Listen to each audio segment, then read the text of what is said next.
একজন মহিলা যদি দুই তথাকথিত 2 কোটি টাকার মামলায় যদি এত বছর জেল খাটতে পারে, 2 কোটি টাকার জন্য একজন মহিলা, একজন ভদ্র মহিলা যদি 2 কোটি টাকার জন্য এত বছর জেল খাটতে পারে, এত হাজার কোটি কোটি টাকা তারা বিদেশে পাচার করেছে, ওদেরকে শুধু জেল দিতে হবে নাকি ওদেরকে ক্রস ফায়ার দিয়ে মারা দরকার? এরা দেশের শত্রু, এরা জনগণের শত্রু, ঠিক কিনা বলে?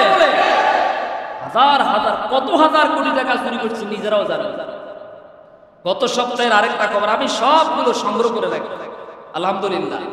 আরেকটা খবর হচ্ছে, এক ব্যক্তি রিটায়ার্ডে যাওয়ার পরেও, কোথায় যাওয়ার পরে, চাকরি থেকে অবসরে যাওয়ার পরেও 3 দিন তার চেয়ারে ছিল। কয়দিন? রিটায়ার্ডের 3 দিন পরে, 3 দিনের ভিতরে উনি অবসরের পরেও চেয়ারে বসে 3 দিনে 34 কোটি টাকা, 34 কোটি টাকার ঘুষ নিয়েছেন। আপনাদের কারো কারো খালতো ভাই হয় কেমন? তা এত আসতে বললেন কেন? নাউজুবিল্লাহ। চাকরি থেকে অবসরের 3 দিন পর, 3 দিন পর্যন্ত, অর্থাৎ চেয়ার ছাড়ে নাই, আরো 3 দিন ছিল। এই 3 দিনে ঘুষ নিছে কত হাজার টাকা? হাজার, লাখ নাকি কোটি? কত কোটি? 34 কোটি টাকা। যদি 3 দিনে 34 কোটি টাকা ঘুষ নেন, তাহলে ওর এই 35-40 বছরের চাকরি জীবনে অত বাংলাদেশের ভিক্ষুকের রাস্তায় বসাই দিচ্ছে। কথা কোন না? বাংলাদেশের এরকম হাতে গোনা 1000 দুর্নীতিবাজদের টাকা যদি একত্রিত করা হয়, তাই 1টা 2টা না 5-10টা পদ্মা সেতু করা যাবে। তাহলে একজন মহিলা, ভদ্র মহিলা, বাংলাদেশের নির্বাচিত বারবার প্রধানমন্ত্রী, একজন সভ্য মহিলা, দেশের এত অবদান তার আছে, যদি 2 কোটি টাকার সাধারণ তথাকথিত মামলা দিয়ে এমন মহিলাকে 2 বছরের পর বছর জেলের ভিতরে পৌঁছতে হয়, এদেরকে তো ব্রাশ ফায়ার দিয়ে হত্যা করা উচিত। আমি কারো পক্ষে বিপক্ষে বলিনি, বলেছি আমার ভাইয়েরা, আল্লাহর জান্নাতের কাঙ্ক্ষিত মেহমান হিসেবে কামনা করছি সে সকল শহীদানদের, যাদের রক্ত, জীবন আর ত্যাগের বিনিময় আল্লাহর এই জমিনে ইসলাম প্রতিষ্ঠিত হয়েছে। আমরা সকলে বলি আমিন। আমাদের আজকের বিষয় হচ্ছে হজের ঐতিহাসিক স্থানসমূহের গুরুত্ব, প্রেক্ষাপট, শিক্ষা এবং হজ পরবর্তী সময়ে হাজির জীবন আদর্শ কেমন হওয়া দরকার, এই বিষয়ে কথা বলবো ইনশাআল্লাহ। সম্মানিত উপস্থিতি, কুরআনুল কারীমের সূরা আলে ইমরান 3 নম্বর সূরা, এই সূরার 97 নম্বর আয়াতের অংশ বিশেষ আল্লাহ তাআলা বলছেন, ফীহি আয়াতুম বাইনাতুম মাকামু ইব্রাহিম। তাতে রয়েছে, অর্থাৎ মক্কায় শহরে রয়েছে, মক্কার উপকণ্ঠে রয়েছে, একেবারে মিডল প্লেসে রয়েছে, কাবা ঘরের পাশেই দাঁড়ানো, একেবারে গা ঘেঁষে দাঁড়িয়ে থাকা স্পষ্ট নিদর্শন সমূহের মধ্যে একটি হচ্ছে মাকাম ইব্রাহিম। সুবহানাল্লাহ। আমরা হজ করতে যাচ্ছি, বহু মানুষ হজ করতে যায়, কিন্তু এই যে প্রত্যেক বছর যত মানুষ বাংলাদেশ থেকে সহ পৃথিবীর বিভিন্ন দেশ থেকে হজ করতে যায়, এই মানুষগুলো যদি সেখান থেকে বাস্তবিক অর্থেই বুঝে শুনে হজ করতে যেত, আর সেখান থেকে যদি প্রকৃত অর্থেই যেই জায়গাতে তিনি গেলেন, যেই জায়গা জিয়ারত করলেন, সফর করলেন, এই জায়গার ঐতিহাসিক প্রেক্ষাপট যদি তিনি জানতেন, এটার গুরুত্ব যদি তিনি বুঝতেন, এটার শিক্ষা যদি তিনি বুঝতে পারতেন, তাহলে প্রকৃত হাজি হয়েই দেশে ফিরে আসতেন। ঠিক কিনা বলেন? কিন্তু পরিবর্তন কি আছে? বলেন, পরিবর্তন কি আছে? এই জন্য আমি গত জুমায় বলেছিলাম যে একজন হাজি সাহেব হজ করে আসার পরে তার চরিত্র, তার ব্যবহার, তার আচরণ, তার লেনদেন, তার উঠা বসা, এক কথায় তার যত জীবনের যত কর্ম আছে, তার এই সকল কর্ম দেখে যিনি হজ করেন না ইতিপূর্বে, তিনি এই লোকটাকে দেখে হজ করার জন্য পাগল হয়ে যাবে। ঠিক কিনা? পরিবর্তন আসা লাগবে। একজন মানুষ আমল করার আগে তার চরিত্র একরকম ছিল, আর আমল করার পরে যদিও একই রকম থাকে, তাহলে বোঝা গেল আমল করেছে ঠিকই, কিন্তু এই ব্যক্তির চরিত্রের মধ্যে সেটা আলোর বিস্ফোরণ হতে পারে নাই, আলো ছড়াতে পারে নাই। ঠিক কিনা বলি? তাহলে আমল করব, আমলটা যদি আল্লাহর জন্য হয় নিশ্চয়ই সে আমলের মধ্যে জীবনের পরিবর্তন আসবে। এই কথা কি বোঝা গেছে? আমলটা যদি আল্লাহর জন্য হয়, কার জন্য হবে? ওয়ালিল্লাহি আলান নাসি হিজ্জুল বাইতি, হজটা হবে কার জন্য? আল্লাহর জন্য। তো হজটা যদি আল্লাহর জন্য হয় তাহলে ক্ষমাটা নিশ্চিত, আল্লাহ আপনাকে মাফ করবেন। যেটা আপনি আল্লাহর জন্য হজ করেছেন, তা আপনাকে মাফ করবেন কে? আল্লাহর নবীজি মুহাম্মদুর রাসূলুল্লাহ সাল্লাল্লাহু আলাইহি ওয়াসাল্লাম চমৎকার করে বলেছেন। এই হাদিসের রাবী হচ্ছেন রাইসুল মুহাদ্দিসিন হযরত আবু হুরায়রা রাদিয়াল্লাহু তাআলা আনহু। তিনি বলেন আল্লাহর রাসূল সাল্লাল্লাহু আলাইহি ওয়াসাল্লাম বলেছেন, আল উমরাতু ইলাল উমরাতি কাফারাতুল লিমা বাইনাহুমা। আল্লাহর একজন বান্দা একবার উমরা করলো, এই উমরা থেকে শুরু করে আরেক উমরা পর্যন্ত মাঝখানে যত গুনাহ হয়েছে সব গুনাহগুলো আল্লাহ তাআলা উমরার মাধ্যমে কাফারা হিসাবে পরিশোধ করে দেয়। দুই উমরার মাঝখানে আল্লাহর বান্দা যত গুনাহ করেছে, অপরাধ করেছে, মনের অজান্তে শয়তানের প্ররোচনায় পড়ে আল্লাহ তাআলা তার সমস্ত গুনাহগুলোকে, পাপ রাশিগুলোকে মাফ করে দেন। এটা হলো উমরার কথা। ওয়াল হজ্জুল মাবরুর লাইসা লাহু জাযাউন ইল্লাল জান্নাহ। ওয়াল হজ্জুল মাবরুর ওয়াল মাবরুর লাইসা লাহু জাযাউন ইল্লাল জান্নাহ। আর যে ব্যক্তি আল্লাহর জন্য হজ করলো, এটা যদি বিশুদ্ধ হজ হয়, এই হজটা যদি আল্লাহর কাছে কবুল হয়ে থাকে, গ্রহণযোগ্য হয়ে থাকে, এই হাজী সাহেবের সব কর্মকাণ্ডগুলো যদি আল্লাহ কবুল করে থাকেন, তাহলে আল্লাহর নবীজি সাল্লাল্লাহু আলাইহি ওয়াসাল্লাম বলেন এই হাজীর হজের বিনিময় হলো আল্লাহর জান্নাত। হজ করতে কত টাকা লাগে? ধরেন এখন 7 লাখ টাকা, 8 লাখ টাকা, কিন্তু আল্লাহর জান্নাতের দাম কি 8 লাখ? আমার কথা কি বোঝা যায়? উমরা করবেন, এখন হয়তো 1.5 লক্ষ টাকা, 2 লক্ষ টাকা লাগে। আর যদি আপনি হজ করেন তাহলে হয়তো 7 লাখ টাকা, 8 লাখ টাকা লাগে। গতকালকে একজন ভাই ট্রাভেল এজেন্সির মালিক, তিনি বললেন বাংলাদেশ থেকে এমন এমন হাজী সাহেবেরা হজ করার জন্য যান, যারা মাত্র 10 দিন আগে গিয়ে সেখানে হোটেল উঠেন, মাত্র 15 থেকে 20 দিন সময়ের জন্য তাদের হজের বাজেটের জন্য খরচ ধরা হয় 25 থেকে 30 লাখ টাকা। কত লাখ টাকা? যারা বড় লোক আর কি, ভিআইপি হোটেলে থাকেন। এবং উনি আমাকে দেখিয়েছেন এমন এমন বাস, এমন এমন গাড়িতে তারা বিভিন্ন স্থান পরিদর্শন করেন, জিয়ারা করেন। বাসের ভিতরে বাথরুম, বাসের ভিতরে গোসলখানা, বাসের ভিতরে ডাইনিং, বাসের ভিতরে ঘুমের ব্যবস্থা, সবকিছু বাসের ভিতরে। বললেন হুজুর এরা যাচ্ছে, আল্লাহ ভালো জানে এদের হজের কি অবস্থা। মূলত তারা যেই হজ করতে যাওয়ার উদ্দেশ্য তো এই নয় যে আপনি journey by plane, journey by bus, আপনি বিভিন্ন দর্শনীয় স্থানগুলো দেখতে গেলেন, দেখে চলে আসলেন। হজের অর্থ কি এটা? হজ হচ্ছে একটি কষ্টকর একটা ইবাদত, ঠিক কিনা বলেন? কষ্টকর ইবাদত। এখন আপনি যদি, আমার টাকা আছে, আমি ক্ষমতা দেখাই দিলাম, বাহাদুরি দেখাই দিলাম, সেজন্য আমি নামবো না, আমি হাঁটবো না, যা দেখবো, যা পরিদর্শন করবো সব আমার টাকার উপরে দিয়ে যাবে, আমার শরীর উপরে দিয়ে যাবে না, হজ কি হবে? প্রিয় ভাইরা আমার, আল্লাহর নবীজি সাল্লাল্লাহু আলাইহি ওয়াসাল্লাম বলেন ওয়াল হজ্জুল মাবরুর লাইসা লাহু জাযাউন ইল্লাল জান্নাহ।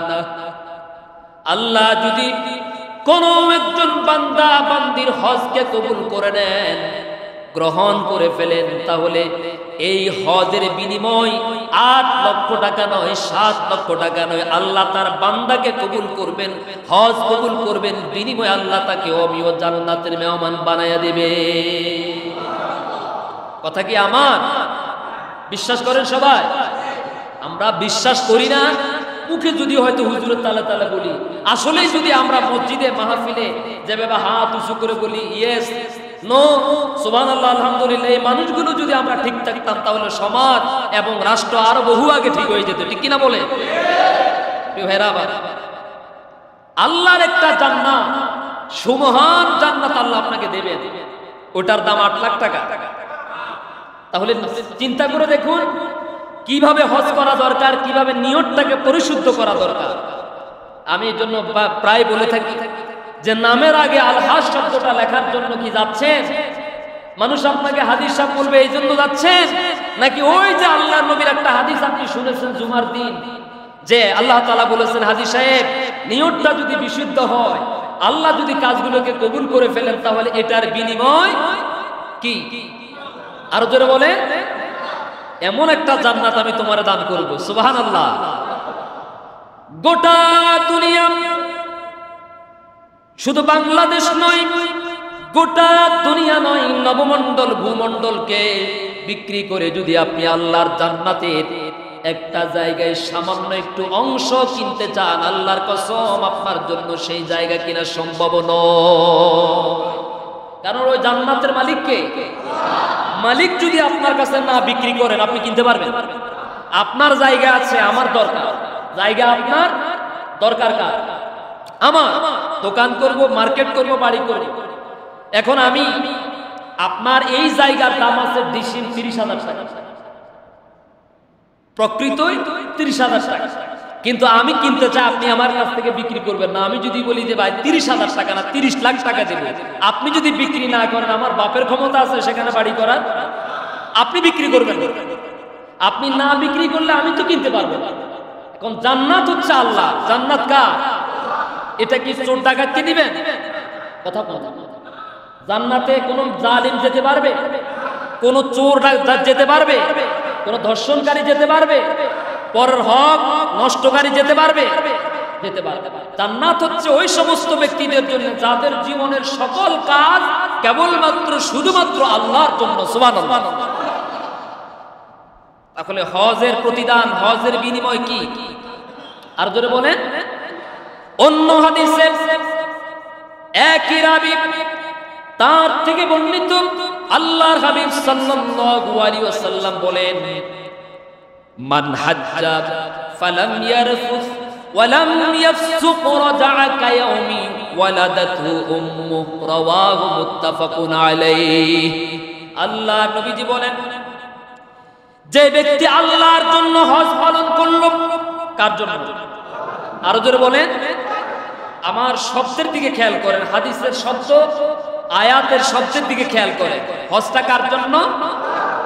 মান হাজ্জা, যে ব্যক্তি হজ করলো, লিল্লাহি মান হাজ্জা ফালাম ইয়ারফুস ওয়ালাম ইয়াফসুক, সে ব্যক্তি হজ করতে গিয়ে কোনো পাপাচারে লিপ্ত হয় নাই, অশ্লীল কোনো কাজে লিপ্ত হয় নাই, আল্লাহ এবং রাসূলের বিধান অনুযায়ী যথাযথভাবে সর্বাত্মক চেষ্টা করেছে হজের কাজগুলোকে সমাপন করার জন্য, ঠিক কিনা বলেন? তাহলে এই ব্যক্তির জন্য পুরস্কার কি? আল্লাহর নবীজি সাল্লাল্লাহু আলাইহি ওয়াসাল্লাম বলেন, রাজা'a কায়াউমি ওয়ালাদাতহু উম্মুহু, ওই ব্যক্তি হজের সকল কাজ সম্পন্ন করার পরে মক্কা আল মুকাররমা, মদিনা আল মুনাওয়ারা থেকে এমন ভাবে তার বাড়িতে ফিরে আসবে, এমন নিষ্পাপ হয়ে, গুনাহ মুক্ত হয়ে, পাপ মুক্ত হয়ে ফিরে আসবে, যেমন তার মা তাকে দুনিয়াতে সর্বপ্রথম নিষ্পাপ অবস্থায় প্রসব করেছিল। বাচ্চা যখন দুনিয়াতে আসে গুনার বোঝা মাথায় নিয়ে আসে, কেমন? নাকি নিষ্পাপ? নিষ্পাপ না? আল্লাহর হাবিব সাল্লাল্লাহু আলাইহি সাল্লাম দুইটি হাদিসে দুইটা কথা বলেছেন।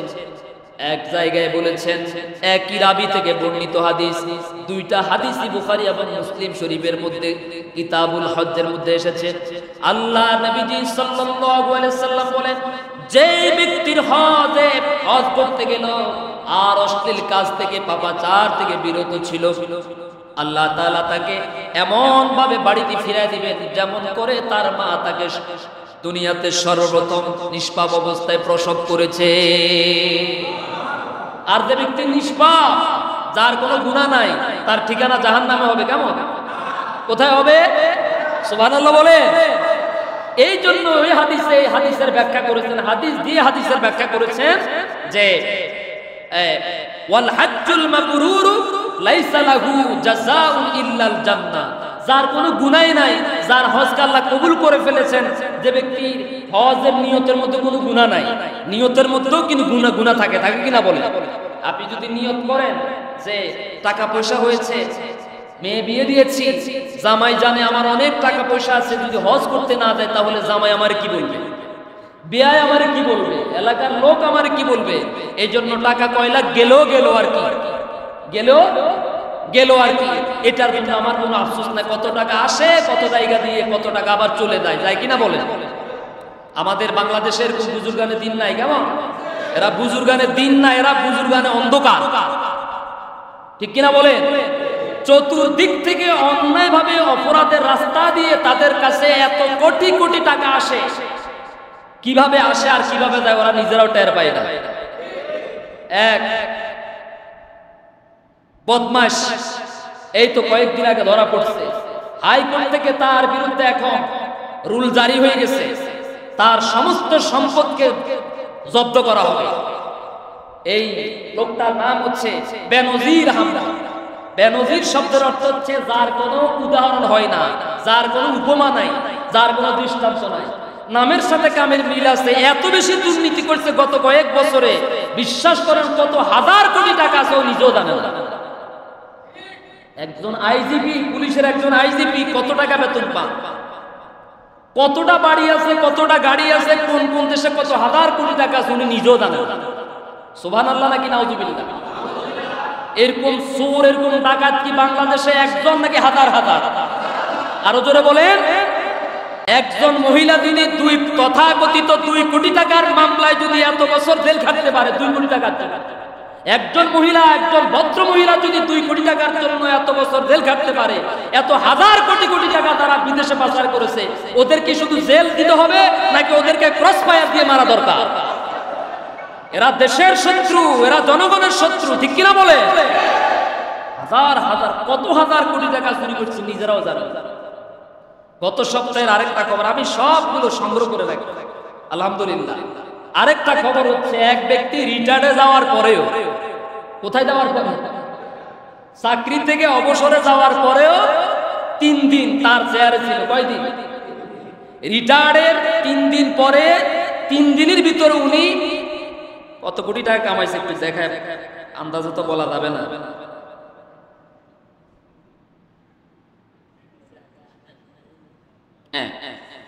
অবসরের পরেও চেয়ারে বসে 3 দিনে 34 কোটি টাকা, 34 কোটি টাকার ঘুষ নিয়েছে। আপনাদের কারো কারো খালতো ভাই হয় কেমন?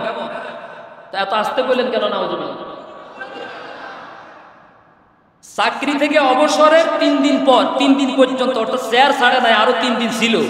এই 3 দিনে ঘুষ নিয়েছে কত হাজার টাকা? হাজার, লাখ নাকি কোটি? কত কোটি? 34 কোটি টাকা। যদি 3 দিনে 34 কোটি টাকা ঘুষ নেন, তাহলে ওর এই 35-40 বছরের চাকরি জীবনে অত বাংলাদেশের ভিক্ষুকের রাস্তায় বসাই দিচ্ছে। কথা কন না কেন? বাংলাদেশের এরকম হাতে গোনা 1000 দুর্নীতিবাজদের টাকা যদি একত্রিত করা হয়, তাই 1টা 2টা না 5-10টা পদ্মা সেতু করা যাবে। তাহলে একজন মহিলা, ভদ্র মহিলা, বাংলাদেশের নির্বাচিত বারবার প্রধানমন্ত্রী, একজন সভ্য মহিলা, দেশের এত অবদান তার আছে, যদি 2 কোটি টাকার সাধারণ তথাকথিত মামলা দিয়ে এমন মহিলাকে 2 বছরের পর বছর জেলের ভিতরে পৌঁছতে হয়, এদেরকে তো ব্রাশ ফায়ার দিয়ে হত্যা করা উচিত। আমি কারো পক্ষে বিপক্ষে বলিনি, বলেছি আমার ভাইয়েরা। তো বলতে চাইছিলাম টাকা কোন জায়গা দিয়ে আসার, কোন জায়গা দিয়ে যায় ওরা নিজেরাও চিন্তা করলো অন্তত নামের আগে একটু আল্লাহ শব্দটা লাগাই দিয়ে আসে। বাংলাদেশে প্রত্যেক বছর সরকারি খরচে হজে যায় না? কার টাকা? সরকার কি বাড়িঘর বিক্রি করিয়ে এনে দিছে? কেমন? আরে আসতে বলেন কেন? সরকারি খরচে তাদেরকে পাঠায়, এরা কি গরিব নাকি বড় বড় শিল্পপতি? দেখেন কিন্তু যার হজ করার শুধু সামর্থ্য নাই, আরো হাজার হাজার মানুষকে হজ করাইতে পারে, এরকম মানুষদেরকে তালিকা করে করে নিজের পক্ষের নিজের মতের মানুষদেরকে খুঁজে খুঁজে তালিকা করে করে তাদেরকে দিয়ে হজ করায়। টাকা টাকা আরো জোরে বলেন, আমার টাকা দিয়ে হজ করায়। আমরা কি অনুমতি দিছি? আরো জোরে বলেন। আমার দেশের মানুষ ক্ষুধার তাড়নায়, অভাবের তাড়নায় বুকের কলিজার টুকরা দুধের বাচ্চাকে পর্যন্ত বিক্রি করে, খবর আছে না? যে দেশের মানুষ খাবার সংগ্রহ করতে না পেরে, ঋণ পরিশোধ করতে না পেরে নিজের কলিজার টুকরা সন্তানকে বিক্রি করে দেয়, সে দেশের মানুষের টাকা দিয়ে ওরা হজ করতে দেয়, তামাশা করতেছে। আরেক জায়গায় সিন্ডিকেট করে, যেখানে যেখানে সাধারণভাবে ভ্রমণ করতে গেলে বিমানের ভাড়া হয় 60 থেকে 70,000 টাকা, ঠিক কিনা বলো? সেখানে হজ করতে গেলে প্রায় 1.5 লক্ষ টাকার উপরে। কারণটা কি? তার মানে বোঝা গেল হজের চাইতে স্বাভাবিক ভ্রমণ এটা আল্লাহর কাছে অনেক দামি। বুঝতে পারি? মানে আপনি নিয়ত করবেন যে আমি একটু ভ্রমণ করে আসবো, এই নিয়তে যদি টিকিট কাটেন তাহলে আপনার বিমানের ভাড়া হবে 60,000। আর আপনি যদি বলেন যে না আমি হজ করতে যাবো অথবা উমরা করতে যাবো, তাহলে আপনার এটার ভাড়া বেড়ে যাবে 4 গুণ। তার মানে বোঝা গেল আপনার হজের চাইতে উমরার চাইতে স্বাভাবিক ভ্রমণ করতে যাবেন, ট্যুর করতে যাবেন, এটার ফজিলত আল্লাহর কাছে বেশি। বুঝাতে পারি? কিন্তু আমার দেশের এই ডাকাতদের কাছে হজের চাইতে ট্যুরের মান ওদের কাছে বেশি। কথা কথা কষ্ট পাচ্ছেন আপনারা? আমরা হজ করতে চাই, উমরা করতে চাই, কিন্তু ওরা সিন্ডিকেট করে করে গত পরশুদিন এক জায়গায় একজন হজ ট্রাভেলস এজেন্সি মালিকের সাথে কথা হলো। কয় যে হুজুর বলতে চাই, ভিতরে সব জ্বলে পুড়ে চারকার হয়ে যায়, কিন্তু বলতে পারছি না, হাত পা বাঁধা আছে। ঠিক কিনা বলো? এভাবে সবার হাত পা বাঁধা, কেউ কথা বলতে চাই না। কেউ কথা না বলতে আজ দেশের 12টা বেজে গেছে, ঠিক না? এদেশে রহমত আসবে কিভাবে? যারা আল্লাহর বান্দাদেরকে পরোক্ষভাবে আল্লাহর ঘরে যাওয়া থেকে বিরত দেয়, বাধা দেয়। এটা এক প্রকার বাধা, যে হজের টাকা বাড়াই দিবা, খরচ বাড়াই দিবা, তাহলে মানুষ যেতে পারবে না। এটা কি বাধা না? বাধা কিনা বলেন? বরং আল্লাহর রহমত আশা করতে হলে, আল্লাহর দয়া আশা করতে হলে রাষ্ট্রীয়ভাবে, রাষ্ট্র থেকে কিছু দিয়ে হলেও আল্লাহর বান্দারা যেন আল্লাহর ঘরে গিয়ে হজ করতে পারে, দেশের কল্যাণের জন্য, মঙ্গলের জন্য দোয়া করতে পারে, এই জন্য কিছু ভর্তুকি দিয়ে হলেও হজের খরচটা কমাই দাও। কথা কন না কেন? কিন্তু আমাদের দেশে যেখানে ইসলাম সেখানে ওরা কোদাল বসাই দেয়, যেখানে ইসলাম সেখানে ওরা অস্ত্র বসাই দেয়, মানুষ যেন ইসলামের জন্য সামনে আগাইতে না পারে। আল্লাহ তুমি এদের জন্য, এদের বিরুদ্ধে তোমার কাছে, তোমার দরবারে সিদ্ধান্ত জানাই দিলাম। তোমার সিদ্ধান্ত, এই পৃথিবীতে কোনো জালিম চিরকাল থাকতে পারে না। পেরেছে? পৃথিবীর বিখ্যাত জালিম আবু জাহাল ভালো মানুষ ছিল তো? ভালো মানুষ ছিল না? এই মানুষটা যতদিন দুনিয়া ছিল, ওর ভয়ে মক্কাতে কেউ সামনে দাঁড়িয়ে কথা বলা সাহস পাই নাই। ঠিক কিনা বলো? কিন্তু এই লোকটা যখন মারা গেছে, ওর নামে এখন কেউ কি কারো ছেলের নাম রাখে? শুধু তাই না, ওর মরার পরে আজকে ওর বাড়িঘর সুদ্ধা ওই জায়গাটা এখন ইন্টারন্যাশনাল টয়লেট হয়ে গেছে। তার মানে আল্লাহ এখান থেকে, ওই যে আমি বলেছিলাম ফিহি আয়াতুম বাইয়িনাতুম মাকাম ইব্রাহিম, অনেকগুলো নিদর্শনের মধ্যে মাকাম ইব্রাহিম একটা নিদর্শন। আবার আরেক জায়গায় বলেছেন ইন্নাস সাফা ওয়াল মারওয়াতা মিন শাআইরিল্লাহ, সাফা মারওয়া হলো আল্লাহ নিদর্শন সমূহের মধ্যে একটা। তো এখন নিদর্শন অনেকগুলো আছে, হাজী সাহেব শিক্ষা নেওয়ার জন্য অনেক গুরুত্বপূর্ণ জায়গা আছে। একটা জায়গা হলো আবু জাহেলের বাড়ি। হাজী সাহেব আপনি সেখান থেকে শিক্ষা নিয়ে আসবেন। জুলুম করবেন না, অন্যায় করবেন না, মানুষকে ঠকাবেন না, ধোঁকাবাজি করবেন না, পরের হক নষ্ট করবেন না, ওজনে কম দিবেন না, খাদ্যে ভেজাল দিবেন না, ঘুষ খাবেন না, দুর্নীতি করবেন না, এগুলো ছেড়ে দেন। যদি না ছেড়ে দেন তাহলে আপনার মরার পরেও জাতি আবু জাহেলের মতো আপনাকে স্মরণ করবে। ঠিক কিনা মুসলমান?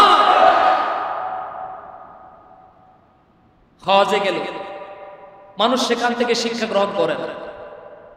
আপনি যে জায়গাগুলো পরিদর্শন করলেন, ভ্রমণ করলেন, সেখান থেকে আপনি তো কিছু শিখতে পারলেন, আপনার জীবনে পরিবর্তন নেই। আপনি হজ করেছেন এবছর, আপনার হজ দেখে, আপনার চাল চলন, আপনার আচরণ দেখে আরেকজন মানুষ হজ করার জন্য পেরেশান হয়ে যাবে, আল্লাহর ঘরে যাওয়ার জন্য পাগল হয়ে যাবে। আমার ভাইরা, গত সপ্তাহে একটা নিউজ দেখেছিলাম, গাইবান্ধার গোবিন্দপুরে একটা গ্রাম আছে, একটা জায়গা আছে যেখানে আল্লাহর একজন বান্দা ওই গ্রাম থেকে হজ করার জন্য গিয়েছেন। একজন ছোট্ট দিন মজুর, সামান্য কিছু চাষাবাদ করেন, কোন রকম তার সংসার চলে। আল্লাহর বান্দা যখন হজে গেলেন, তার এলাকার লোকেরা যখন তাকে মক্কায় দেখতে পেলেন আর জিজ্ঞেস করলেন, আল্লাহর বান্দা আপনি কেমন করে এখানে আসলেন? আপনি তো আমাদের এলাকার একেবারে গরিব মানুষ, অসচ্ছল মানুষ, কেমন করে আপনি হজে আসলেন?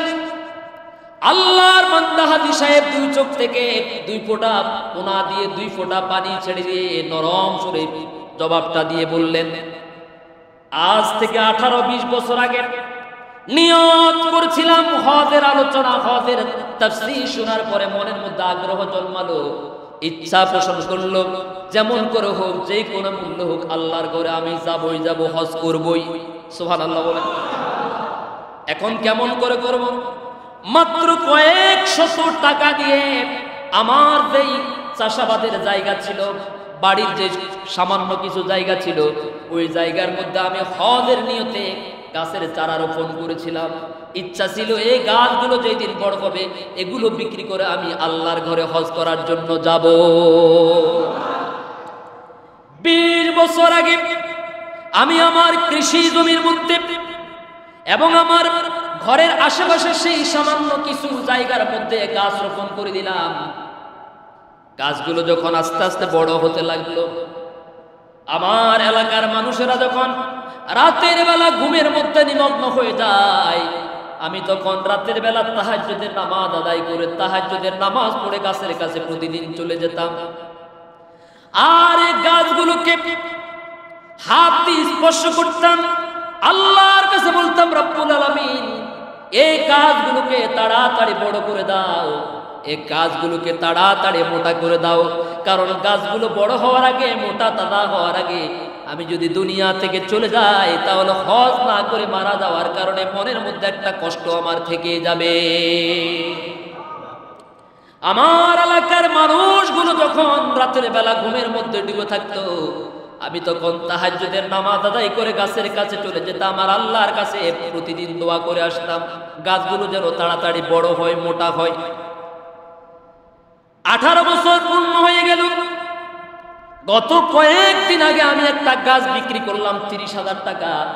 ওই টাকা দিয়ে আমি পাসপোর্ট করলাম, প্রাথমিক কাগজপত্রগুলো সংগ্রহ করলাম। এরপরে গাছ ব্যাপারীকে এনে যখন সামনে দাঁড় করালাম, আমার সবগুলো গাছ ঠিক ততটুকুন টাকায় মূল্যবান হয়েছে যতটুকুন আমার হজে যাওয়া এবং আসার জন্য খরচ লাগবে। আল্লাহু আকবার। এই জন্য আল্লাহ রাব্বুল আলামিন বলছেন, হজটা ওই ব্যক্তির হজ হবে না যে ব্যক্তিকে হাজী সাহেব না বললে তার মেজাজ গরম হয়ে যায়। এমন হাজী সাহেব আছে না নাই? আমার দেশে মাহফিলের পোস্টারের মধ্যে আলহাজ শব্দটা না লেখার কারণে মাহফিলে আসে না। এলাকার মানুষ তার হাজী সাহেব বলে না ডাকলে তার মেজাজ গরম হয়ে যায়। কই যে বেটা 8 লক্ষ টাকা দিয়ে হজ করে এসেছি, তুই আমার নামটাও ঠিক মতো বলতে পারলি না, আছে না? অতএব যে ব্যক্তি মানুষকে খুশি করার জন্য নামের আগে আলহাজ শব্দটা লেখার জন্য হজ করলো, তার হজ আল্লাহ কবুল করবেন না। হজ কবুল হওয়ার জন্য সর্বপ্রথম শর্ত হলো আপনার বিশুদ্ধ নিয়ত থাকা লাগবে। এই জন্য গত জুমায় আমি বলেছিলাম, আমরা যারা গরিব আছি, আমরা যারা অসচ্ছল আছি, যারা দিন এনে দিন খাই, প্রত্যেক দিন রোজগার করা টাকা থেকে আপনি 100 টাকা মাটির ব্যাংকে জমা রাখেন। কি ব্যাংকে বলেছি? কি নিয়ত নাই? আল্লাহর ঘরে যাওয়ার নিয়ত নাই? নবীজির রওজার সামনে যাওয়ার নিয়ত নাই? আমার রাসূল বলেছেন, মান যারা কবরি ওয়াজাবাত লাহু শাফাআতি, যে ব্যক্তি আমার জিয়ারতে আসবে কিয়ামতের দিন তার জন্য সুপারিশ করা আমার জন্য ওয়াজিব হয়ে যাবে। নিয়ত আছে না? না। আপনি আজকে আজকে অন্তত একজন মুসল্লি যদি একজন ভাই আল্লাহর একজন বান্দাকে নিয়ত করতে পারবে যে হুজুর আমি আজকে থেকে নিয়ত করব যে হজ করার জন্য আল্লাহর মেহমান হওয়ার জন্য আমি আমার মাটির ব্যাংকের মধ্যে 100 টাকা করে রাখবো, দিনে রাখতে না পারলেও মাসে অন্তত 1000 টাকা করে রাখবো, মাসে অন্তত 500 টাকা করে রাখবো, নিয়ত করা যাবে না ইনশাআল্লাহ? এই উসিলে আল্লাহ আপনাকে বরকত দিতে পারবেন ওই গাছওয়ালার মতো। পারবেন না মুরব্বীরা? পারবেন কিনা ইনশাআল্লাহ? ওই লোক 18 বছর আগে নিয়ত করেছে, নিয়ত করে গাছ লাগাইছে, 18 বছর পরে গাছের দাম ঠিক ওই পরিমাণ হয়েছে যেই পরিমাণ তার খরচের দরকার। আলহামদুলিল্লাহ। তার মানে বোঝা গেল কোটি টাকা লক্ষ টাকা থাকলেই কপালে হজ নসিব হয় না। তো বলতে চাইছিলাম টাকা কোন জায়গা দিয়ে আসার কোন জায়গা দিয়ে যায় ওরা নিজেরাও চিন্তা করলো অন্তত নামের আগে একটু আল্লাহ শব্দটা লাগাই দিয়ে আসে। বাংলাদেশে প্রত্যেক বছর সরকারি খরচে হজে যায় না? কার টাকা? সরকার কি বাড়িঘর বিক্রি করিয়ে এনে দিছে? কেমন আরে আসতে বলেন কেন? সরকারি খরচে তাদেরকে পাঠায়, এরা কি গরিব নাকি বড় বড় শিল্পপতি? দেখেন কিন্তু যার হজ করার শুধু সামর্থ্য নাই, আরো হাজার হাজার মানুষকে হজ করাইতে পারে, এরকম মানুষদেরকে তালিকা করে করে নিজের পক্ষের নিজের মতের মানুষদেরকে খুঁজে খুঁজে তালিকা করে করে তাদেরকে দিয়ে হজ করায়। টাকা টাকা আরো জোরে বলেন, আমার টাকা দিয়ে হজ করায়। আমরা কি অনুমতি দিছি? আরো জোরে বলেন। আমার দেশের মানুষ ক্ষুধার তাড়নায় অভাবের তাড়নায় বুকের কলিজার টুকরা দুধের বাচ্চাকে পর্যন্ত বিক্রি করে, খবর আছে না? যে দেশের মানুষ খাবার সংগ্রহ করতে না পেরে, ঋণ পরিশোধ করতে না পেরে নিজের কলিজার টুকরা সন্তানকে বিক্রি করে দেয়, সে দেশের মানুষের টাকা দিয়ে ওরা হজ করতে দেয়, তামাশা করতেছে। আরেক জায়গায় সিন্ডিকেট করে যেখানে যেখানে সাধারণভাবে ভ্রমণ করতে গেলে বিমানের ভাড়া হয় 60 থেকে 70 হাজার টাকা, ঠিক কিনা বলো? সেখানে হজ করতে গেলে প্রায় 1.5 লক্ষ টাকার উপরে। কারণটা কি? তার মানে বোঝা গেল হজের চাইতে স্বাভাবিক ভ্রমণ এটা আল্লাহর কাছে অনেক দামি। বুঝতে পারি? মানে আপনি নিয়ত করবেন যে আমি একটু ভ্রমণ করে আসবো, এই নিয়তে যদি টিকিট কাটেন তাহলে আপনার বিমানের ভাড়া হবে 60,000। আর আপনি যদি বলেন যে না আমি হজ করতে যাবো অথবা উমরা করতে যাবো, তাহলে আপনার এটার ভাড়া বেড়ে যাবে 4 গুণ। তার মানে বোঝা গেল আপনার হজের চাইতে উমরার চাইতে স্বাভাবিক ভ্রমণ করতে যাবেন, ট্যুর করতে যাবেন, এটার ফজিলত আল্লাহর কাছে বেশি। বুঝাতে পারি? কিন্তু আমার দেশের এই ডাকাতদের কাছে হজের চাইতে ট্যুরের মান ওদের কাছে বেশি। কথা কথা কষ্ট পাচ্ছেন আপনারা? আমরা হজ করতে চাই, উমরা করতে চাই, কিন্তু ওরা সিন্ডিকেট করে করে গত পরশুদিন এক জায়গায় একজন হজ ট্রাভেলস এজেন্সি মালিকের সাথে কথা হলো। কয় যে হুজুর বলতে চাই, ভিতরে সব জ্বলে পুড়ে চারকার হয়ে যায়, কিন্তু বলতে পারছি না, হাত পা বাঁধা আছে। ঠিক কিনা বলো? এভাবে সবার হাত পা বাঁধা, কেউ কথা বলতে চাই না। কেউ কথা না বলতে আর দেশের 12টা বেজে গেছে। ঠিক না? এদেশে রহমত আসবে কিভাবে? যারা আল্লাহর বান্দাদেরকে পরোক্ষভাবে আল্লাহর ঘরে যাওয়া থেকে বিরত দেয়, বাধা দেয়। এটা এক প্রকার বাধা, যে হজের টাকা বাড়াই দিবা, খরচ বাড়াই দিবা, তাহলে মানুষ যেতে পারবে না। এটা কি বাধা না? বাধা কিনা বলেন? বরং আল্লাহর রহমত আশা করতে হলে, আল্লাহর দয়া আশা করতে হলে রাষ্ট্রীয়ভাবে রাষ্ট্র থেকে কিছু দিয়ে হলেও আল্লাহর বান্দারা যেন আল্লাহর ঘরে গিয়ে হজ করতে পারে, দেশের কল্যাণের জন্য, মঙ্গলের জন্য দোয়া করতে পারে, এই জন্য কিছু ভর্তুকি দিয়ে হলেও হজের খরচটা কমাই দাও। কথা কন না কেন? কিন্তু আমাদের দেশে যেখানে ইসলাম সেখানে ওরা কোদাল বসাই দেয়, যেখানে ইসলাম সেখানে ওরা অস্ত্র বসাই দেয়, মানুষ যেন ইসলামের জন্য সামনে আগাইতে না পারে। আল্লাহ তুমি এদের জন্য, এদের বিরুদ্ধে তোমার কাছে, তোমার দরবারে সিদ্ধান্ত জানাই দিলাম। তোমার সিদ্ধান্ত, এই পৃথিবীতে কোনো জালিম চিরকাল থাকতে পারে না। পেরেছে? পৃথিবীর বিখ্যাত জালিম আবু জাহাল ভালো মানুষ ছিল তো? ভালো মানুষ ছিল না? এই মানুষটা যতদিন দুনিয়া ছিল, ওর ভয়ে মক্কাতে কেউ সামনে দাঁড়িয়ে কথা বলা সাহস পাই নাই। ঠিক কিনা বলো? কিন্তু এই লোকটা যখন মারা গেছে, ওর নামে এখন কেউ কি কারো ছেলের নাম রাখে? শুধু তাই না, ওর মরার পরে আজকে ওর বাড়িঘর সুদ্ধা ওই জায়গাটা এখন ইন্টারন্যাশনাল টয়লেট হয়ে গেছে। তার মানে আল্লাহ এখান থেকে ওই যে আমি বলেছিলাম ফিহি আয়াতুম বাইয়িনাতুম মাকাম ইব্রাহিম, অনেকগুলো নিদর্শনের মধ্যে মাকাম ইব্রাহিম একটা নিদর্শন। আবার আরেক জায়গায় বলেছেন ইন্নাস সাফা ওয়াল মারওয়াতা মিন শাআইরিল্লাহ, সাফা মারওয়া হলো আল্লাহ নিদর্শন সমূহের মধ্যে একটা। তো এখন নিদর্শন অনেকগুলো আছে, হাদী সাহেব শিক্ষা নেওয়ার জন্য অনেক গুরুত্বপূর্ণ জায়গা আছে। একটা জায়গা হলো আবু জাহেলের বাড়ি। হাদী সাহেব আপনি সেখান থেকে শিক্ষা নিয়ে আসবেন। জুলুম করবেন না, অন্যায় করবেন না, মানুষকে ঠকাবেন না, ধোঁকাবাজি করবেন না, পরের হক নষ্ট করবেন না, ওজনে কম দিবেন না, খাদ্যে ভেজাল দিবেন না, ঘুষ খাবেন না, দুর্নীতি করবেন না, এগুলো ছেড়ে দেন। যদি না ছেড়ে দেন তাহলে আপনার মরার পরেও জাতি আবু জাহেলের মতো আপনাকে স্মরণ করবে। ঠিক কিনা মুসলমান? হজে গেল মানুষ, সেখান থেকে শিক্ষা গ্রহণ করেন। আপনি যে জায়গাগুলো পরিদর্শন করলেন, ভ্রমণ করলেন, সেখান থেকে আপনি কিছু শিখতে পারলেন, আপনার জীবনে পরিবর্তন নেই। আপনি হজ করেছেন এবছর, আপনার হজ দেখে, আপনার চাল চলন, আপনার আচরণ দেখে আরেকজন মানুষ হজ করার জন্য পেরেশান হয়ে যাবে, আল্লাহর ঘরে যাওয়ার জন্য পাগল হয়ে যাবে। আমার ভাইরা, গত সপ্তাহে একটা নিউজ দেখেছিলাম, গাইবান্ধার গোবিন্দপুরে একটা গ্রাম আছে, একটা জায়গা আছে যেখানে আল্লাহর একজন বান্দা ওই গ্রাম থেকে হজ করার জন্য গিয়েছেন। একজন ছোট্ট দিন মজুর, সামান্য কিছু চাষাবাদ করেন, কোন রকম তার সংসার চলে।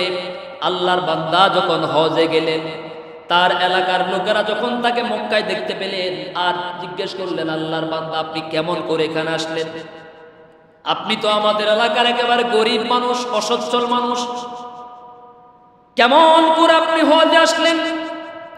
আল্লাহর বান্দা হাজী সাহেব দুই চোখ থেকে দুই ফোঁটা পোনা দিয়ে 2 ফোঁটা পানি ছেড়ে দিয়ে নরম সুরে জবাবটা দিয়ে বললেন, আজ থেকে 18-20 বছর আগে নিয়ত করেছিলাম হজের আলোচনা, হজের তাফসীর শোনার পরে মনের মধ্যে আগ্রহ জন্মালো, ইচ্ছা পোষণ করলো, যেমন করে হোক, যে কোনো মূল্য হোক, আল্লাহর ঘরে আমি যাব, হজ করবই।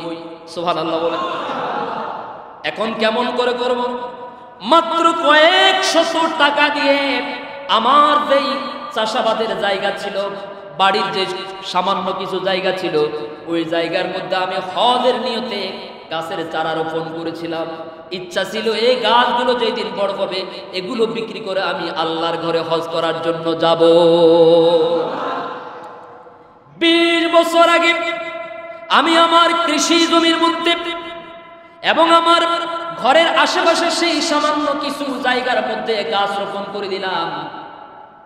গাছগুলো যখন আস্তে আস্তে বড় হতে লাগলো, আমার এলাকার মানুষেরা যখন রাতের বেলা ঘুমের মধ্যে নিমগ্ন হয়ে যায়, আমি তখন রাতের বেলা তাহাজ্জুদের নামাজ আদায় করে তাহাজ্জুদের নামাজ পড়ে গাছের কাছে প্রতিদিন চলে যেতাম।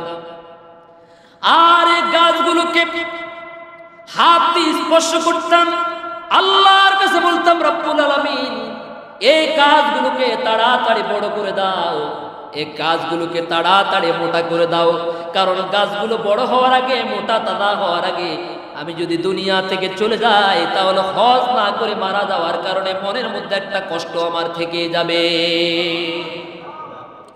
আমার এলাকার মানুষগুলো যখন রাতের বেলা ঘুমের মধ্যে ডুবে থাকতো, আমি তখন তাহাজ্জুদের নামাজ আদায় করে গাছের কাছে চলে যেতাম, আর আল্লাহর কাছে প্রতিদিন দোয়া করে আসতাম গাছগুলো যেন তাড়াতাড়ি বড় হয়, মোটা হয়। 18 বছর পূর্ণ হয়ে গেল। গত কয়েকদিন আগে আমি একটা গাছ বিক্রি করলাম 30,000 টাকা। ওই টাকা দিয়ে আমি পাসপোর্ট করলাম, প্রাথমিক কাগজপত্রগুলো সংগ্রহ করলাম। এরপরে গাছ ব্যাপারীকে এনে যখন সামনে দাঁড় করালাম, আমার সবগুলো গাছ ঠিক ততটুকুন টাকায় মূল্যবান হয়েছে যতটুকুন আমার হজে যাওয়া এবং আসার জন্য খরচ লাগবে। আল্লাহু আকবার। এই জন্য আল্লাহ রাব্বুল আলামিন বলছেন, হজটা ওই ব্যক্তির হজ হবে না যে ব্যক্তিকে হাজী সাহেব না বললে তার মেজাজ গরম হয়ে যায়। এমন হাজী সাহেব আছে না নাই? আমার দেশে মাহফিলের পোস্টারের মধ্যে আলহাজ শব্দটা না লেখার কারণে মাহফিলে আসে না। এলাকার মানুষ তার হাদি সাহেব বলে না ডাকলে তার মেজাজ গরম হয়ে যায়, কই যে বেটা 8 লক্ষ টাকা দিয়ে হজ করে এসেছি, তুই আমার নামটাও ঠিক মতো বলতে পারলি না, আছে না? অতএব যে ব্যক্তি মানুষকে খুশি করার জন্য নামের আগে আল খাস শব্দটা লেখার জন্য হজ করলো, তার হজ আল্লাহ কবুল করবেন না। হজ কবুল হওয়ার জন্য সর্বপ্রথম শর্ত হলো আপনার বিশুদ্ধ নিয়ত থাকা লাগবে।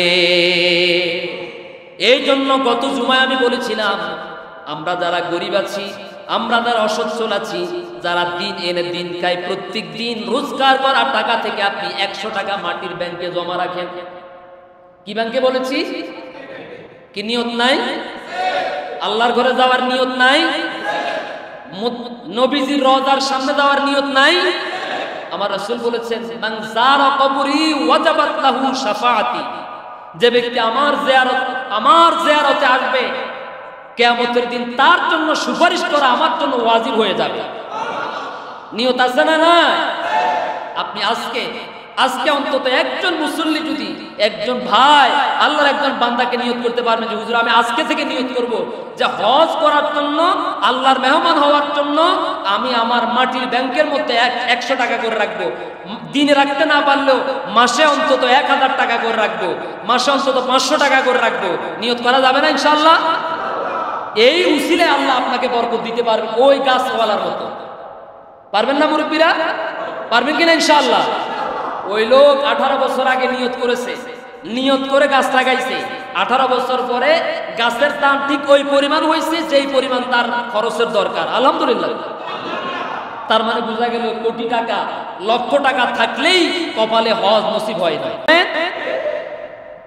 অনেকে মনে করে যে হজ করার জন্য কোটি কোটি টাকা লাগবে। আমার মনে হয় আপনারা যারা এখানে আছেন, আপনাদের অর্ধেকেরও বেশি মানুষের উপরে হজ খরচ হয়ে আছে, অর্ধেকেরও বেশি মানুষ শুধুমাত্র অলসতা করে যাচ্ছেন না, কৃপণতা বকিলতার কারণে আপনি যাচ্ছেন না। আপনাকে একটা মেসেজ দেই, নবীজির হাদিস, রাসূল বলেছেন উমরা করার কারণে আল্লাহ আপনার জন্য বরকতের দরজা খুলে দেন। কিসের দরজা খুলে দিবেন? আরে ভাই, হুজুর আমি যদি আমার থেকে বানিয়ে কোনো কথা বলি, এই কথার মধ্যে মিথ্যার সম্ভাবনা থাকতে পারে, ঠিক কিনা বলে? ভুলের সম্ভাবনা থাকতে পারে, কিন্তু আল্লাহ এবং তার রাসূল যদি কোনো ওয়াদা দেন, কোনো সংবাদ দেন, এটার মধ্যে কোনো ভুলের সম্ভাবনা থাকতে পারে? তাহলে খেয়াল করুন, উমরা করলে আপনার জন্য বরকতের দরজা খুলে দিবেন কে? আল্লাহ সুবহানাহু ওয়া তাআলা। যারা গেছেন তাদেরকে জিজ্ঞেস করুন আগের অবস্থা আর এখনকার অবস্থা কেমন। আল্লাহ যেন আমাদেরকে আল্লাহর জন্যই হজ করা তৌফিক দান করেন। তাহলে তার হজ কবুল হবে, সেই হাজির হজের বিনিময় কি বলেন? মাশাআল্লাহ। হজের বিনিময় কি? আল উমরাতু ইলাল উমরাতি কাফারাতুন লিমা বাইনাহুমা। এক উমরা থেকে আরেক উমরা পর্যন্ত মাঝখানের সব গুনাহের জন্য কাফারা হয়ে যায়। ওয়াল হজ্জুল মাবরুর ওয়াল হজ্জুল মাবরুর লাইসা লাহু জাযাউন ইল্লাল জান্নাহ।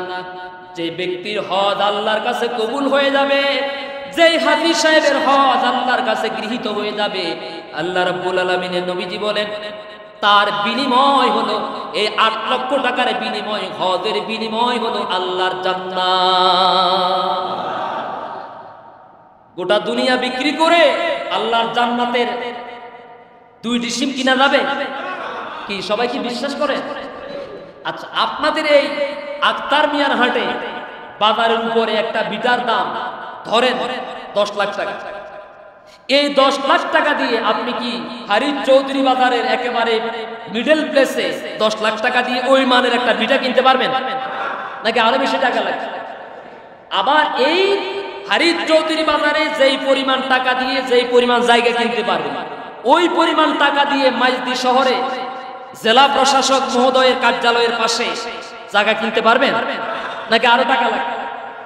আবার ওখানে যেই পরিমাণ জায়গা যেই পরিমাণ টাকা দিয়ে কিনতে পারবেন, গুলশান, বাড়িধারা, বসুন্ধরা থেকে এই পরিমাণ জায়গা এই পরিমাণ টাকা দিয়ে কিনতে পারবেন। আবার এখানে যেই পরিমাণ টাকা দিয়ে যেই পরিমাণ জায়গা কিনতে পারবেন, নিউ ইয়র্ক, ওয়াশিংটন, ওখানে ওই শহরের একেবারে মিডল প্লেসে রাষ্ট্রীয় ভবনের পাশে আপনি কি এই পরিমাণ জায়গা কিনতে পারবেন? তার মানে বোঝা গেল অবস্থানের কারণে জায়গার পরিবর্তন, স্থানের পরিবর্তনের কারণে দামের পরিবর্তনও ঠিক তেমনি ভাবে শুধু বাংলাদেশ নয়, গোটা দুনিয়াকে বিক্রি করলেও আল্লাহর কোন বান্দা কিয়ামতের দিন ঘুষ দিয়ে, উৎকোচ দিয়ে আল্লাহর জান্নাতের মধ্যে এক ডিসিম জায়গা কিনতে পারবে না। আর সেই অমূল্য জান্নাত, নেয়ামতে ভরা জান্নাত আল্লাহ রাব্বুল আলামিন আপনাকে হজের কারণে দিবেন, যদি হজটা কেবলমাত্র আল্লাহর জন্য হয়। সুবহানাল্লাহ। তাহলে বোঝা গেল নিয়ত পরিশুদ্ধ করতে হবে। এক নম্বরে কি পরিশুদ্ধ? নিয়ত পরিশুদ্ধ করা লাগবে। যে কোনো কাজের আগে কি পরিশুদ্ধ করা লাগবে? নিয়তের উপর নির্ভর করবে কাজটা। কাজের সফলতা, কাজের ব্যর্থতা নির্ভর করবে কিসের উপরে? আপনি একটা সমাজ কল্যাণমূলক একটা দ্বীনের কাজে নামবেন, যদি নিয়তটা বিশুদ্ধ হয়, এলাকার সব মানুষ বিরোধিতা করবে, করে না? কথা বলে। রাস্তায় এক জায়গায় একটা গর্ত হয়েছে, কেউ এখানে এক ওরা কণা অথবা বালু এনে দেয় না, কিন্তু আপনি দিলেন। দিতে গিয়ে দেখা গেছে এলাকার কিছু লোকজনের মাতাব্বররা আপনাকে বাধা দিলে, তুমি রাস্তার মধ্যে কণা দেয় কেন? রাস্তা তো সরকারি। আছে না নাই? মানে ওর খেয়াল হচ্ছে এটা আরো বড় হবে, গর্ত এটা আরো বড় হবে, তাহলে উপর থেকে বাজেট আসবে আর আমার কিছু সুবিধা হবে। এই জন্য সে আপনাকে কাজ করতে দেয় না, তার নিয়ত খারাপ। আর আপনার নিয়ত হচ্ছে আল্লাহর জন্য। কারণ রাস্তা দিয়ে কত মানুষ, অন্ধ মানুষ, কত দুর্বল মানুষ, কত রিক্সা, কত মোটরসাইকেল আসা যাওয়া করে। একবার যদি এই গর্তের মধ্যে চাকাটা ঢুকে দেয়, তাহলে মানুষ অ্যাক্সিডেন্ট হওয়ার সম্ভাবনা আছে। মানুষকে বিপদ থেকে বাঁচাবার জন্য আপনি আল্লাহর সন্তুষ্টির উদ্দেশ্যে কাজটা করলেন। নিয়তটা যদি বিশুদ্ধ থাকে, এলাকার যত কুকুর আপনার পিছনে লাগুক না কেন, আপনার কোনো ক্ষতি হবে না, কিচ্ছু হবে না। আল্লাহ আপনার সম্মান মর্যাদাকে আরো বাড়ায় দিবে। কেন? আপনার নিয়তটা কার জন্য? আল্লাহ আমাদেরকে বুঝার তৌফিক দান করুন। আমার ভাইরা, আল্লাহ রাব্বুল আলামিন বলছেন, ফিহি আয়াতুম বাইনাতুম মাকামু ইব্রাহিম, তাতে রয়েছে সুস্পষ্ট নিদর্শন সমূহ। মাকাম ইব্রাহিম, মাকাম ইব্রাহিম হচ্ছে হাজরে আসওয়াদের কর্নার বরাবর এমন একটি জায়গা, যেখানে আপনারা দেখেছেন ছোট্ট একটা গ্লাস দিয়ে একেবারে পিলারের মতো এতটুকু আয়তন বেষ্টন করে রাখা হয়েছে। ওই গ্লাসের ভিতরে একটা পাথর আছে, পাথরের মধ্যে একজনের একটা পায়ের ছাপ আছে। বিশেষজ্ঞরা বলেছেন, ইসলামিক স্কলাররা বলেছেন, ইব্রাহিম আলাইহিস সালাম যখন কাবা ঘর নির্মাণ করছেন, তার কলিজার টুকরা সন্তান ইসমাঈল আলাইহিস সালামকে সাথে নিয়ে, কিন্তু তখন তো কোনো ক্রেনের ব্যবস্থা ছিল না, উঠা নামার জন্য কোনো যন্ত্র ছিল না, যান্ত্রিক কোনো মেশিন ছিল না, যার কারণে আল্লাহ রাব্বুল আলামিন এই পাথরটাকে অটোমেটিক এমন করে দিয়েছেন, ক্রেনের মতো করে দিয়েছেন, লিফটের মতো করে দিয়েছেন। প্রয়োজন অনুযায়ী আল্লাহর সাহায্যে ইব্রাহিম আলাইহিস সালামের জন্য পাথর উঠানামা করত। আর জোরে কন্যা সুবহানাল্লাহ। এটা হচ্ছে আপনার থেকে একটা, ওখান থেকে আপনি একটা শিক্ষা নিয়ে আসবেন। শুধু পাথরটা দেখবেন আর সুমা খাওয়ার জন্য পাগল হবেন না। আপনি যদি এটার শানে নুজুল বুঝেন, এই পাথরের প্রেক্ষাপট বুঝেন, এই পাথরের ঐতিহাসিক গুরুত্ব জানেন, ইতিহাস জানেন, তাহলে পাথরের জন্য আপনার কি ভালোবাসা বাড়বে না আরো? কথা কন না কেন? আপনি যে বাড়িতে আমাদের মায়েদের হাতে, বোনদের হাতে যে রান্না খান, আগে জিহ্বার মধ্যে আপনার হাতে, আপনার প্লেটের মধ্যে তরকারি অথবা ভর্তা দেওয়ার আগে যিনি রান্না করেছেন তিনি আগে এটার টেস্ট জিহ্বার মধ্যে নিয়ে দেখেন, ঠিক কিনা বলেন? ওনার কাছে যদি ভালো লাগে তারপরে আপনার সামনে দিবে। যদি উনি পরীক্ষা নিরীক্ষা না করে আপনার সামনে দেয়, মায়ের আছে না নাই? এই যে মায়ের আছে, মায়ের আছে, মায়ের দেওয়া যাবে না? মায়ের দেওয়া যাবে না। ভুল কি হতে পারে না? ভুল হতে পারে কিনা বলে না? ভুল হতে পারে। আমরা এই জন্য কথা মারধর করবো না। আল্লাহ আমাদেরকে বুঝার তৌফিক দান করুন। তাহলে আপনি যে মাকাম ইব্রাহিমটা দেখলেন, তখন আপনার মনের মধ্যে ওই 4500 বছর আগে সেই ইতিহাস আপনার হৃদয়ের মধ্যে বেশি উঠবে, ঠিক কিনা? আপনার চিন্তার মধ্যে ইব্রাহিম আলাইহিস সালাম চলে আসবে। আপনি যখন মাকাম ইব্রাহিমের সামনে যাবেন, তখন আপনার মাথার ভিতরে, ব্রেনের ভিতরে ইসমাইল আলাইহিস সালাম চলে আসবে, ঠিক কিনা বলেন? তখন কি হজ করার সময়, তাওয়াফ করার সময় আগ্রহ আর বাড়বে না? কলিজা নরম হবে না? হবে কিনা বলেন? এই পাথরটুকুন এই শক্ত পাথর আল্লাহর কুদরতে ইব্রাহিম আলাইহিস সালামের জন্য নরম হয়ে গেল, কাদা মাটির মতো। আল্লাহু আকবার বলেন। আপনি যদি ইটের মধ্যে সারাক্ষণ দাঁড়িয়ে থাকেন, আপনার পায়ে ব্যথা হয়ে যাবে, ইট একটু ডিপবে না, ঠিক কিনা বলেন? কিন্তু ইব্রাহিম আলাইহিস সালাম পাথরের মধ্যে যখন দাঁড়ালেন, পাথর তখন নিচের দিকে ডেবে গেল, কাদা মাটির মতো, নরম মাটির মতো একেবারে নরম হয়ে গেল। আল্লাহ তাআলা বুঝাতে চাইলেন বিশ্ববাসীকে, কিয়ামত পর্যন্ত আমার যত বান্দা বান্দীরা আমার ঘর তাওয়াফ করতে আসবে, আর আমার নবী ইব্রাহিম আলাইহিস সালাম কাবা ঘর নির্মাণ করেছেন, তিনি যে প্রথম, তিনি যে এবং তার কলিজার টুকরা সন্তান ইসমাইল যে কাবা ঘর পুনরায় নির্মাণ করেছেন, আর এই পাথরের উপরে দাঁড়িয়েছিলেন, এই পাথরটাকে কিয়ামত পর্যন্ত আমি বিশ্ববাসীর জন্য দৃষ্টান্ত বানিয়ে রাখলাম। আল্লাহু আকবার। এটা হলো হাদী সাহেবের জন্য একটা শিক্ষা। 2 নম্বরে হলো হজের 3টা ফরজ। কয়টা ফরজ? হজের ফরজ কয়টা? 3টা। 1 নাম্বার হচ্ছে ইহরাম বাঁধা। 1 নম্বরে কি? ইহরাম বাঁধা।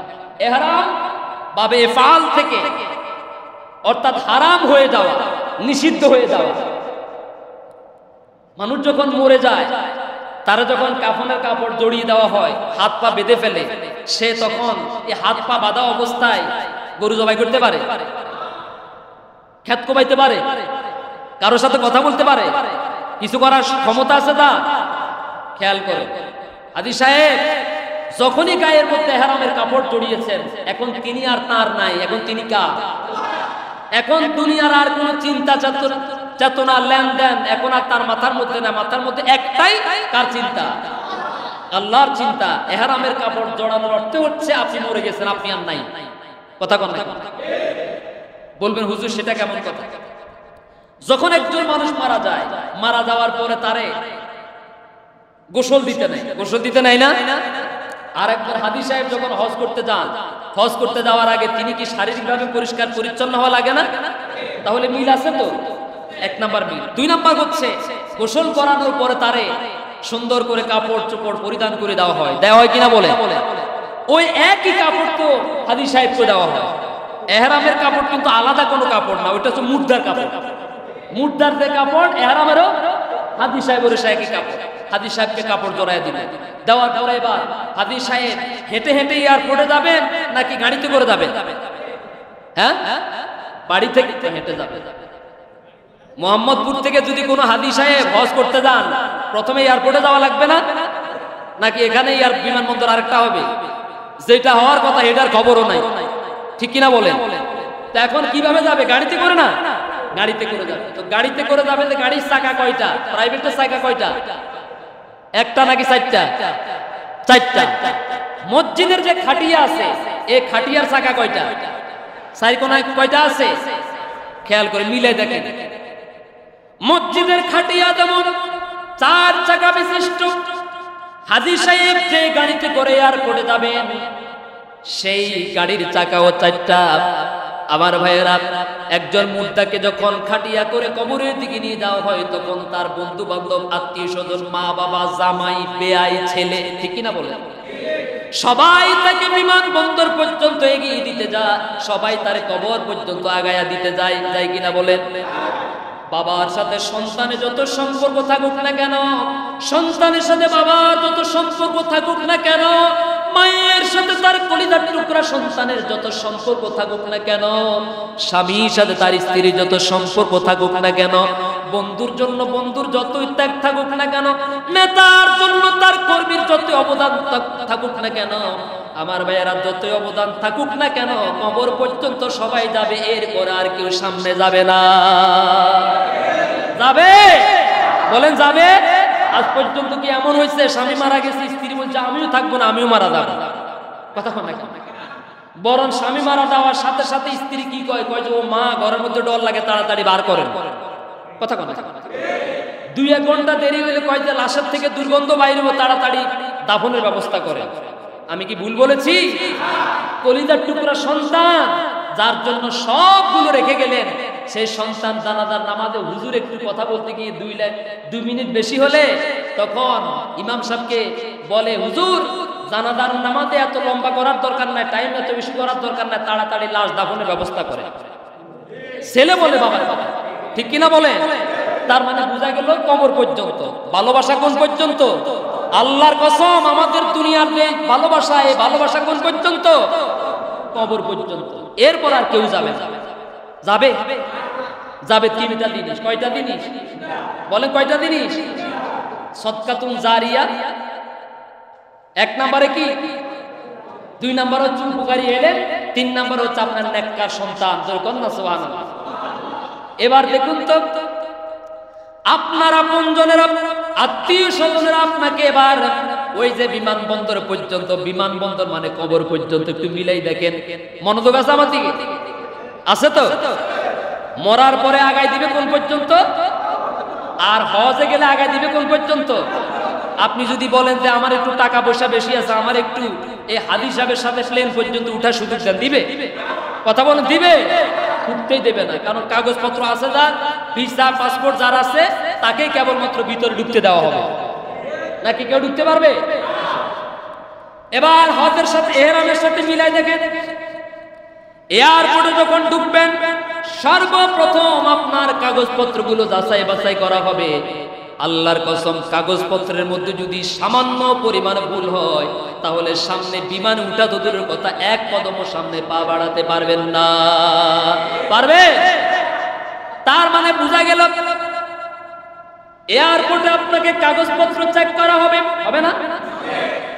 ঠিক তেমনি ভাবে একজন মৃত মানুষকে যখন কবরে আপনার আত্মীয় স্বজন রেখে আসে, কবরের মধ্যে ফেরেশতারাও তো আপনার আমলনামা সম্পর্কে 3টা প্রশ্ন সম্পর্কে জিজ্ঞাসা করে।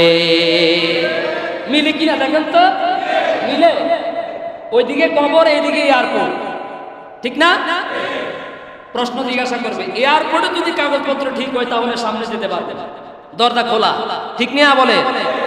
আবার কবরের মধ্যে ফেরেশতারা আপনাকে, আপনার আত্মীয় স্বজন সবাই যখন চলে আসবে, অর্থাৎ এয়ারপোর্ট থেকে যখন চলে আসবেন, আপনি এখন একা। আপনি কি একা? এবার আপনাকে জিজ্ঞাসা করবে 3টা প্রশ্ন সম্পর্কে, অর্থাৎ আপনার ভিসা পাসপোর্ট ঠিক আছে কিনা। ভিসা পাসপোর্ট মানে ঈমান আমল, এটা যদি ঠিক থাকে তাহলে কিয়ামত পর্যন্ত এই কবরটা শুধু কবর না, এই কবরটা হবে জান্নাতের একটা বাগান। আরো জোরে কোন সুবহানাল্লাহ। এবার ইহরামের কাপড় জড়ানোর পরে আপনার জন্য নির্দিষ্ট কিছু কাজ, নির্দিষ্ট সময়ে কিছু কাজ করা হারাম। আপনার মাথার মধ্যে পাখি এসে বসে থাকবে, পাখি বসবে, বিভিন্ন কবুতর বসে থাকবে। ইহরাম অবস্থায় আপনি সেগুলো তাড়াতে পারবেন না, শিকার করতে। মক্কা শরীফে কবুতর আছে না নাই? আছে না নাই? এটা কিন্তু আল্লাহর পক্ষ থেকে হাদী সাহেবের জন্য একটা ট্রেনিং, একটা পরীক্ষা, যে হাদী সাহেব দেখি আপনার ধৈর্য কেমন আছে। আপনি যে এসেছেন মক্কাতে হজ করার জন্য, এই মুহূর্তে আপনার জন্য যে জিনিসগুলো করা হারাম, আপনি যদি এখন ধৈর্য ধারণ করতে পারেন, তাহলে আপনি হজ করার পরেও দেশে গিয়েও আপনি হারাম থেকে বিরত থাকতে পারবেন। অর্থাৎ ওখান থেকে আল্লাহ আপনাকে সূক্ষ্মভাবে একটা ট্রেনিং দিয়ে দিলেন, প্রশিক্ষণ দিয়ে দিলেন, যে হাদী সাহেব এই যে এতটা দিন ট্রেনিং দিলেন, এই ট্রেনিংটা শুধু এখানে রেখে যাবেন না, ট্রেনিংটা বাড়িতে নিয়ে যাবেন। কথা কন না? হাদী সাহেব আগে যত 2 নাম্বারই দলিল ছিল সব আপনার কাছে, এরকম আছে না নাই? আপনি আপনার মেয়েকে ঠকাইছেন, বিশ্বাস করেন প্রতিনিয়ত এরকম অভিযোগ আমাদের কাছে আসে। মেয়েকে ঠকায় অধিকাংশ হাদী সাহেব, আছে না? আপনারা বলবেন না, কারণ আমরা তো সবাই পুরুষ মানুষ, বাঘ আমাদের বাঘে পড়ে। আমরা যখন বোনদের দেওয়ার প্রশ্ন আসে, যখন বোনদের দেওয়ার পালা, তখন আমরা শরীয়ত খুঁজি না। আর তখন শ্বশুর বাড়ি থেকে আমরা সম্পদ পাওয়া না, ওই তখন শরীয়ত খুঁজি। বুঝা যায় না? বোঝা। আমরা যখন কারো কাছ থেকে কোনো জিনিস পাওয়া না হয়, তখন আমরা শরীয়ত খুঁজি। হুজুরের কাছে যাই, যে হুজুর আমার শ্বশুর মারা গেছে, শাশুড়ি মারা গেছে, এখন আমি কি পরিমাণ সম্পত্তি পাইনে হয়েছে। আর যখন আমার বাবা মারা যায়, মা মারা যায়, তখন কিন্তু আমি শরীয়ত খুঁজি আমার বোনকে আমি আমার সম্পত্তিগুলো দেই না, তার সম্পত্তি বুঝাই দেই না। আছে না নাই? আছে না নাই? এহরাম অবস্থায় এহরাম করলেন, এহরাম বাঁধলেন, হজ করে আসার পরে যদি আল্লাহ আপনাকে বাঁচায় রাখেন, এই যে আপনি মাফ চেয়ে নিলেন, সবাইকে বলে গেলেন, আপনি তো একেবারে বিদায় হয়ে চলে গেলেন। সেখান থেকে যদি আপনি ফিরে আসেন, আল্লাহ যদি আপনার জীবিত রাখে, এটা হচ্ছে আপনার জন্য বোনাস লাই। কি লাই? হজে মানুষ গিয়ে মারা যায় না? যারা হজ করেছেন তারা তো দেখেছেন, আল্লাহর ঘরে মেহমান যারা ছিলেন, প্রত্যেক নামাজের প্রত্যেক ওয়াক্তে অসংখ্য মানুষের জানাজা হয় কিনা বলেন? জানাজা হয় না? তো সেই মানুষগুলোর মধ্যে আপনি তো হতে পারতেন। তার মানে বোঝা গেল আপনাকে আল্লাহ স্পেশাল মর্যাদা দিয়ে আপনার প্রতি আল্লাহ স্পেশাল নেক নজর দিয়েছেন, আপনি আসতে পেরেছেন। অতএব আপনার হজ থেকে আসার পরবর্তী জীবনটা হবে ফেরেশতার চরিত্রে। কি চরিত্রে?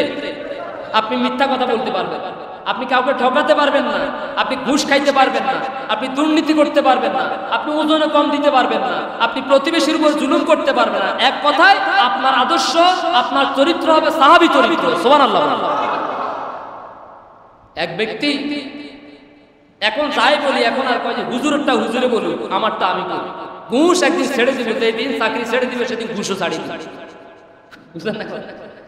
এক হুজুরও ওয়াজ করছিল, ঘুষ হারাম ওয়াজ করছিল। তো হঠাৎ করে একজনের পিছন থেকে হাত উঁচু করে বলে, হুজুর আমি আপনারা ওয়াদা দিলাম, আমি ঘুষ ছাড়ি দিছি, আমি ঘুষ ছাড়ি। এখন হুজুরে জুমার নামাজ শেষ হওয়ার পরে সামনে দোকানের মালিককে গিয়ে বলল, কি ও আব্দুল মালিক ভাই, আব্দুল সালাম ভাই, মুকুল ভাই, আমার ওয়াজও বোধহয় আজকাল কাজ হয়, আমার ওয়াজও বোধহয় কাজ হইতেছে, নাইলে এই যে আজকে ঘুষের বিরুদ্ধে ওয়াজ করলাম, একজনে বললো ঘুষ ছাড়ি দিছে। ওই লোকটা বলল, হুজুর আপনি আসলে যেমনটা মনে করছেন বিষয়টা তেমন না। কয় যে বিষয়টা কি? কয় যে হাতে কিন্তু গতকালকে চাকরি থেকে রিটায়ার্ড হয়েছে, গতকালকে চাকরি থেকে রিটায়ার্ড হয়েছে। তা আমরা যারা এখন আমরা ওয়াজ করতে থাকবো, আর যারা এই অভ্যাস আছে তারাও এখন বলবে, মাথা নিচু করে দিয়ে বসে থাকবে, হুজুরে যা বলবে ভিতরে তার অশান্তি অস্বস্তি এখনো ছাড়ে না কা, এগুলো কি ওয়াজ এখনো ছাড়ে না কা, সময় শেষ হয়ে গেছে, হুজুর এগুলা ছাড়া কি ওয়াজ দেখে না চোখে? ঠিক কিনা বলে? শাড়ি দিব হুজুর, আপনারা ওয়াদা দিচ্ছে শাড়ি দিব, যেই দিন আমার মেয়াদ শেষ হয়ে যাবে ওই দিন ছাড়লে কি কোনো লাভ হবে? আল্লাহ আমাদেরকে মাফ করে দিন বলি আমি।